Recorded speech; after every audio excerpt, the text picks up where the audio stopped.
Bonjour Bruno Gaclé, bonjour. Bonjour Lukman Ogocheo. Pierre Tapouva, bonjour. Bonjour Lukman Ogocheo. Oui, c'est une information qui fait réagir dans l'opinion depuis quelques heures. Le climat semble tendu entre Cotonou et Niamey. Le Bénin aurait bloqué le pétrole brut du Niger en exploitation du pipeline Assemepoji, un épisode des relation qui n'est pas favorable, évidemment, au bon voisinage entre le Bénin et le Niger, d'après certains observateurs. Bruno Gacli, d'abord réaction à la suite de la tombée de cette information. Oui, on a appris, comme vous, cette annonce, l'annonce qui fait état de ce que ce pétrole brut du Niger est bloqué à Semepoji. Je pense, ma foi, que bon, c'est des analyses. Est-ce que les avenants entre les deux pays sont respectés? Est-ce que l'accord qui est signé ou ce qui est noué est respecté par l'autre pays? On se pose la question. Est-ce que c'est une question diplomatique? La frontière est fermée. Nous, on a levé nos barrières depuis. On a souhaité aussi que de l'autre côté, ils lèvent leurs barrières. Ça ne donne pas. Est-ce que c'est cette question qui pousse le Bénin à le faire? Certainement, moi, je pense peut-être en amont que les avenants ne sont pas respectés par ce pays. Bon, attendons de voir. En tout cas, pourquoi on est allé jusqu'à ces extrêmes, on verra. Oui, Pierre Tapouva, y a-t-il d'explications à une telle mesure? Oui, Lukman Ogocheo, moi, pour mon analyse, on parle on refuse au pétrole du Niger de charger, de rentrer dans les navires de l'autre côté pour passer. Oui. Et on dit que c'est une décision gouvernementale. Vous voyez, nous sommes dans un contexte où on a parlé de fermeture de frontières depuis toujours, environ 9 mois. Moi, je le dis toujours parce que je ne fais que compter les mois. Nous sommes à 9 mois. Et le Bénin, à un moment donné, a dit « Ok, je laisse tomber l'affaire.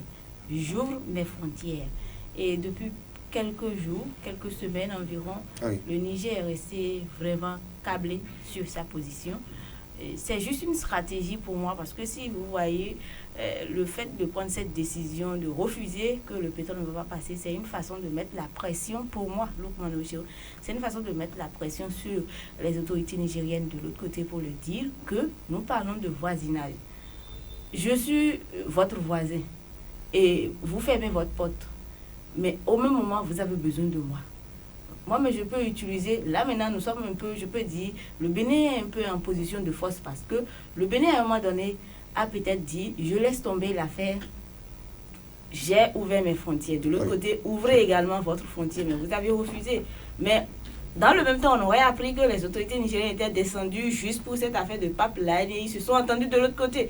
C'est une stratégie, Lukman Ogocheo. Oui, moi, je ne dis rien, je suis tranquille, mais je sais là où je vous attendais au carrefour et on peut dire là maintenant que c'est le carrefour. Oui, sauf qu'ici, il s'agit d'un projet avec des accords bien établis, bien élaborés. Oui, il s'agit d'un projet avec des accords bien établis, bien élaborés. Oui. D'accord, Lukman Ogocheo, je ne refuse pas. Mais quoi qu'on dise... Mais sur la question de la frontière, que dire? Si vous parlez de Lukman Ogocheo, que c'est des accords bien établis, tout est vraiment dit, c'est vraiment des accords et tout est réglé, pourquoi pensez-vous qu'on va bloquer ceci? Moi, je dis, ça peut avoir rapport à cette affaire de fermeture de frontières, Lukman Ogocheo. Le Bénin, je ne dirais pas le Bénin, mais nous avons besoin d'une franche collaboration entre les deux pays. Nous parlons de Bénin-Niger, vous n'êtes pas sans savoir que nous sommes après tout des frères. Même pour avoir, même si vous prenez quelques citoyens de la commune de Malanville, vous allez voir que la majorité de leurs familles, certains ont même leurs femmes de l'autre côté du Niger. Des enfants sont là-bas et de la même manière, certains Nigériens, c'est ça. Donc c'est un peu vice-versa. Et donc aujourd'hui, nous parlons d'un bon voisinage, nous parlons de, il faut s'entendre, il faut faire ci, il faut faire ça. Mais Lukman Ogocheo, moi je dis que c'était un carrefour et le Bénin attendait. Et le fait qu'ils ont refusé ceci, ça pourrait avoir un rapport avec la position du Niger de ne pas ouvrir ses frontières avec le Bénin. Oui. Bruno Gacli, sommes-nous dans un contexte d'escalade entre le Bénin et le Niger? C'est un peu malhonnête. Vous ne pouvez pas comprendre combien de fois le Bénin a décidé de lever ses barrières, que le Niger reste tête, sinon oreille sourde, ce n'est pas intéressant. Dans un pays où on parle de cette question de voisinage, ce n'est pas du tout intéressant. Même si c'est diplomatique, on craint parce que certaines choses avaient été dites. Mais c'est pas, il faut quand même avoir foi. C'est une question de voisinage, c'est une question de... L'autorité était sortie pour annoncer que véritablement c'était un mea culpa qui ne disait pas son nom. Nous ouvrons nos frontières, et que ce soit à votre tour, que vous restez droit dans vos bottes, c'est pas intéressant. Mais la belle preuve, aujourd'hui, ils ont besoin du Bénin, ils ont besoin de faire traverser le pétrole. Mais c'est une question de dire désormais que nous aussi, on a cette force de vous dire non, vous n'allez pas passer. Bon. Vous voyez, on dit... Pensez-vous aussi, comme Pierrette, que cela pourrait être comme des mesures de représailles? Oui. Pour moi, c'est quand vous observez cette actualité, vous observez comment est-ce que ça bouge.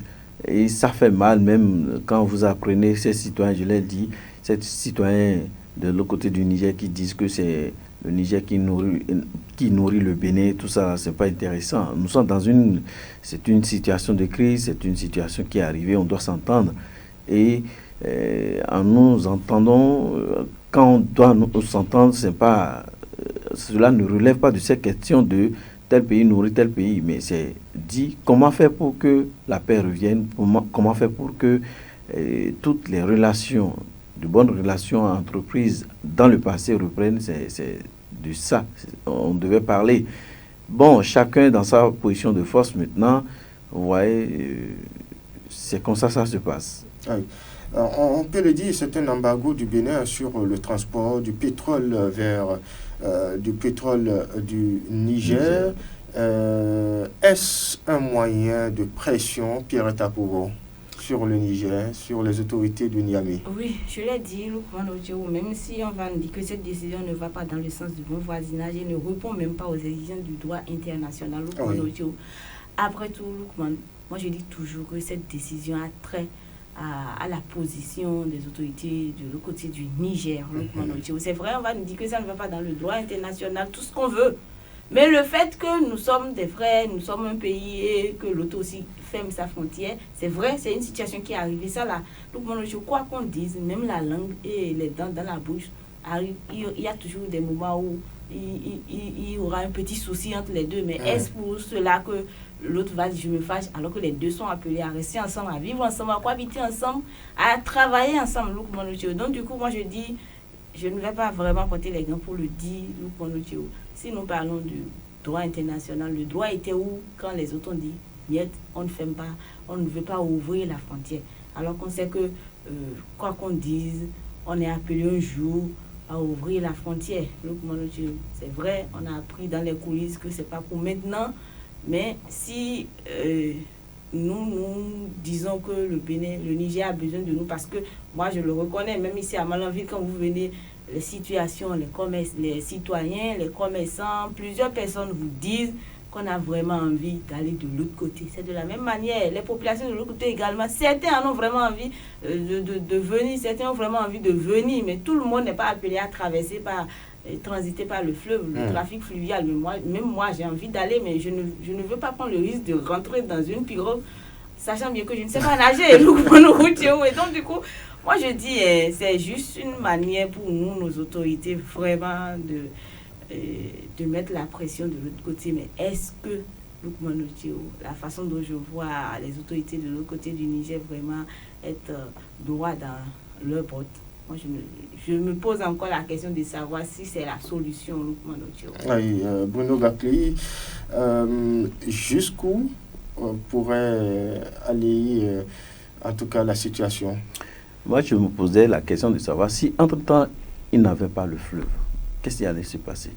Tout ce qui entrait dans le Niger, que ce soit les vivres, d'autres marchandises qui entraient dans le Niger, c'est grâce au fleuve. On va dire merci au fleuve, à Dieu qui a créé ce fleuve. Donc, si jusque-là, on vient de faire au moins 9 mois, et peut-être que de l'autre côté, ils ne sentent rien, peut-être que de notre côté aussi, on ne sent rien, ça voudra dire que le fleuve qui a existé a fait que on ne sent rien. Mais si effectivement ce fleuve n'existait pas, on allait déjà sentir à 1 semaine, 2 semaines, à 1 mois. Donc pour dire, d'une part, les autorités de l'autre côté ont raison parce qu'ils estiment ils estiment la question un peu pertinente parce que beaucoup de choses avaient été dites. Mais si l'organisation des chefs de l'État est montée sur le créneau, a dit nous levons nos barrières, c'est une question aussi de communication. Est-ce que les autorités de l'autre côté du Niger ont tenté aussi à communiquer, à comprendre de fond en comble les motifs de se lever? Parce qu'ils estiment qu'il y a des choses de notre côté, tout ça. Mais est-ce qu'ils ont cherché à communiquer? Et aussi, est-ce que nos autorités ont cherché à entrer en communication franche?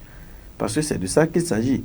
Lorsqu'il y a situation où, lorsque l'autre a prononcé des paroles qui ne sont pas allées droit dans votre cœur, est-ce que vous avez tenté d'aller en communication franche avec ces derniers? Parce que moi, je voulais savoir, oui, je sais que peut-être le représentant de la diplomatie béninoise, Chegoum, a peut-être tenté des médiations, mais est-ce qu'ils sont allés en table ronde pour échanger de la question? Oui. Parce que de l'autre côté, les autres, ils doutaient. Sans doute, cette mesure ou cet embargo pourrait amener les autorités à se parler désormais. Bon, on attend de voir. Si ça ne les influence pas, le fait qu'on ait bloqué le pétrole, si ça ne les gêne pas, ils vont toujours continuer et faire la sourde oreille et on va continuer dans cette situation.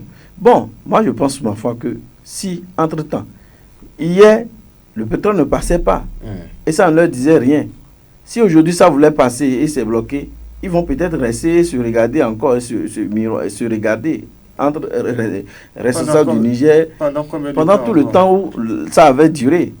Aujourd'hui, on parle de 9 mois. Ça peut encore durer pour 9 mois. Parce que, je l'ai dit, si entre-temps, depuis que ce putsch a eu lieu, le pétrole ne passait pas, ils sont restés droits dans leur boîte. Si aujourd'hui, après 9 mois, ils ont voulu faire passer, selon les accords qui ont été signés, ils ont voulu faire passer le pétrole et que le Bénin dise non, ça ne passe pas. Bon, ils vont toujours chercher à se regarder. Moi, je pense que cela relève d'une question diplomatique, d'échange de communication. Il faut que les deux pays se convoquent quelque part pour échanger, pour communiquer, pour se dire la vérité. Parce qu'il ne sert à rien de rester chacun dans son pays d'envoyer un audio ou bien de faire un point de presse, dire qu'on a levé ou tel. Non. Moi, je pense que à l'instant, maintenant, il est temps de se convoquer quelque part et de se parler réellement.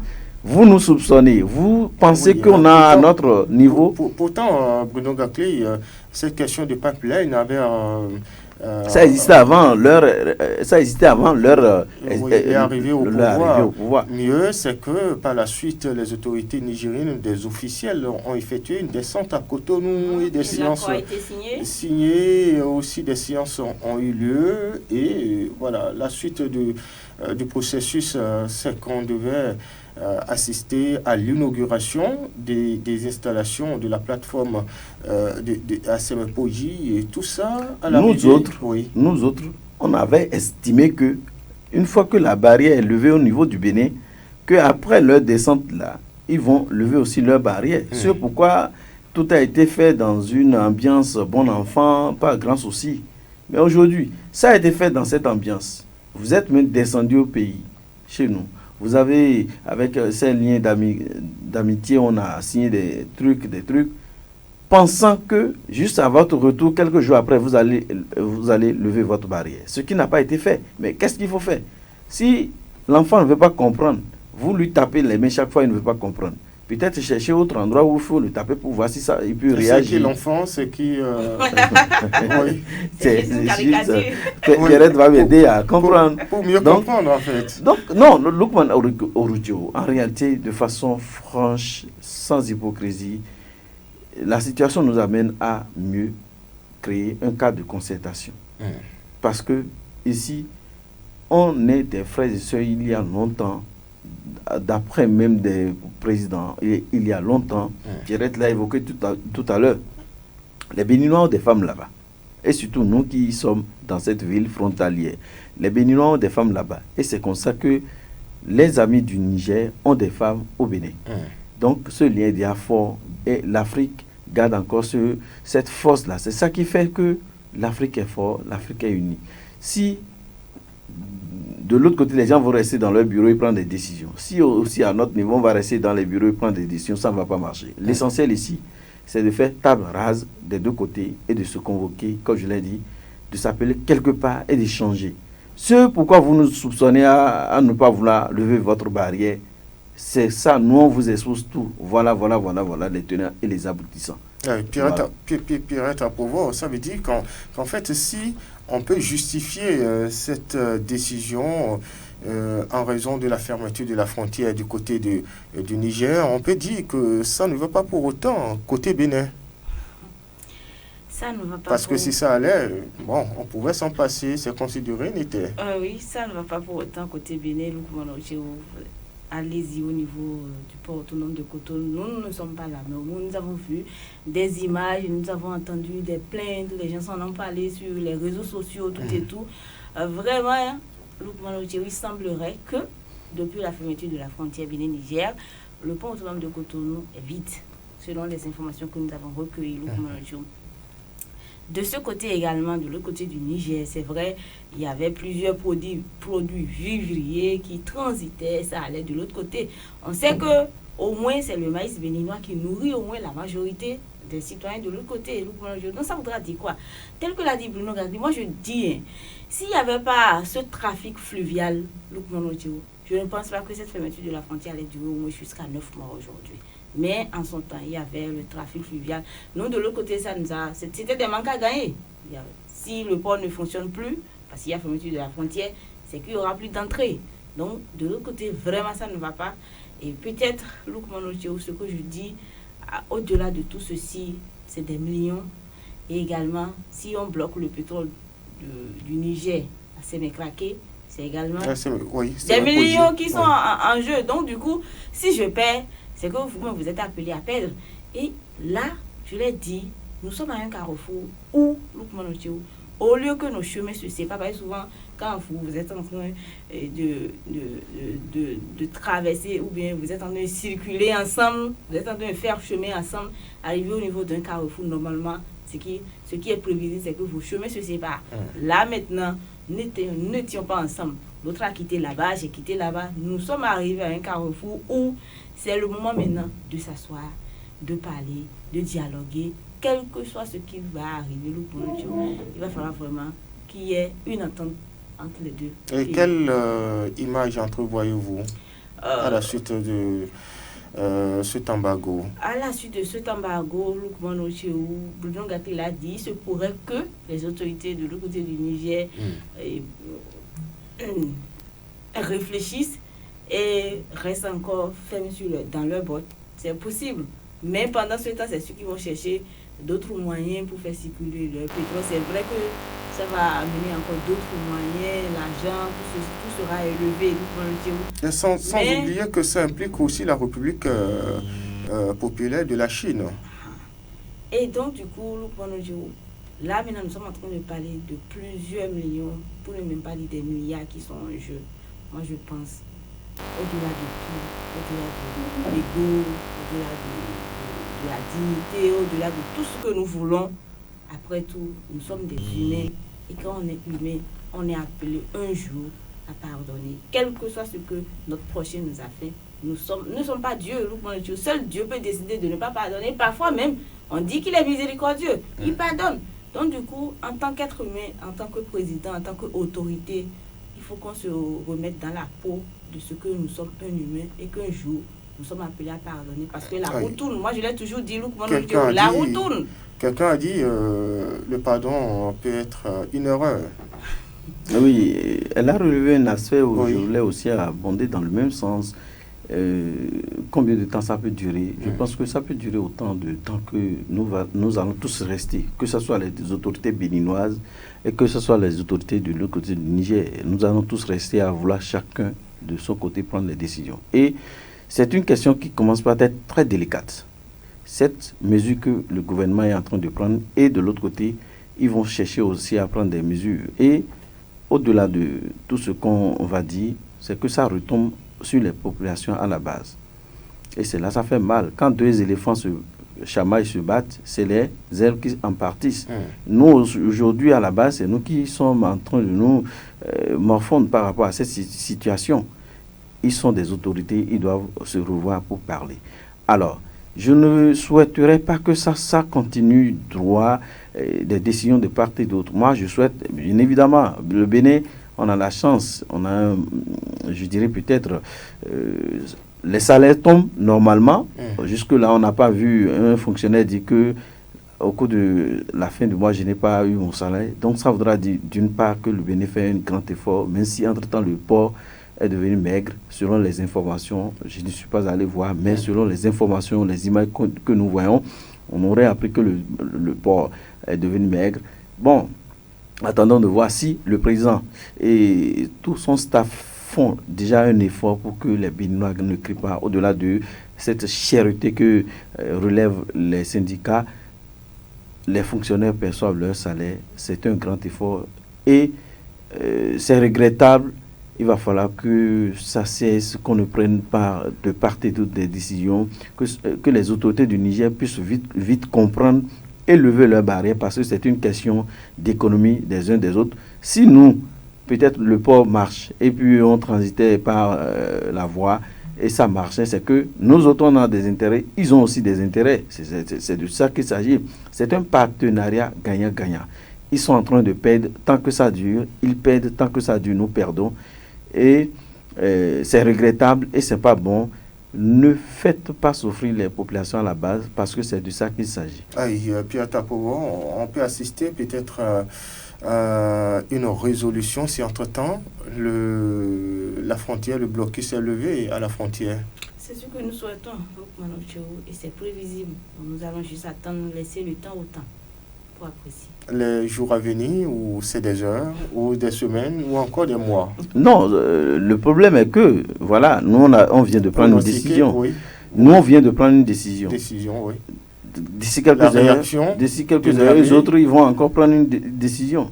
Et quelques jours après, nous allons aussi prendre une décision. Et quelques mois après, ils vont prendre une décision. On va où? L'essentiel, c'est de s'asseoir et de communiquer, d'échanger. Moi, je pense que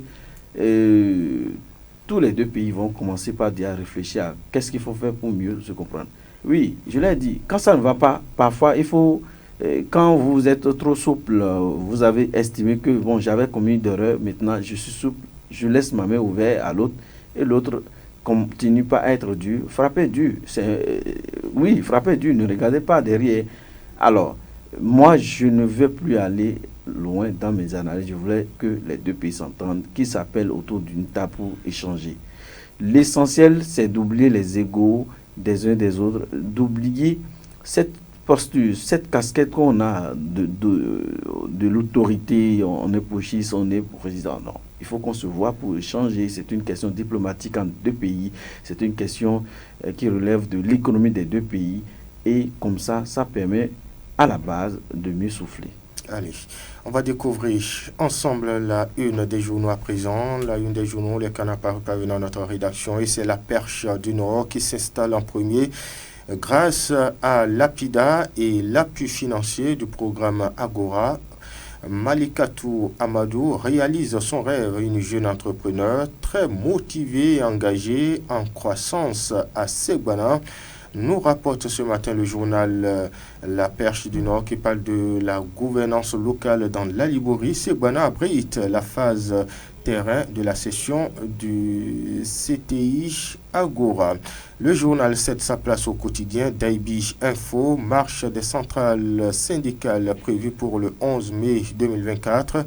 Toutes les dispositions légales sont prises, d'ici le LG Moudassirou Bachabi.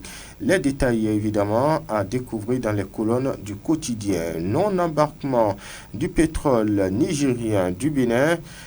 Évidemment, le Niger joue au jeu de ping-pong. Pour lui, c'est une affaire entre la Chine et le Bénin.